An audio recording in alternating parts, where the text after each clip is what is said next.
Repurposing old farm equipment at its best here. We have a Redicop chaff collector.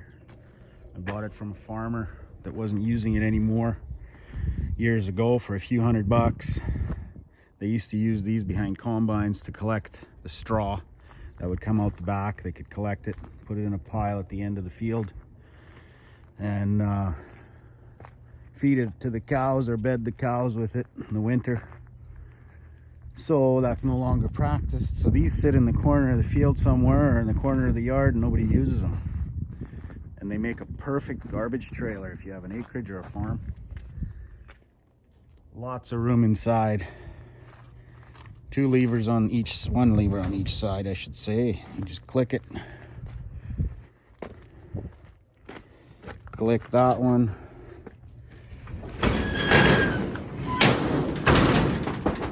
Floor drops, the tailgate opens, the weight of the garbage inside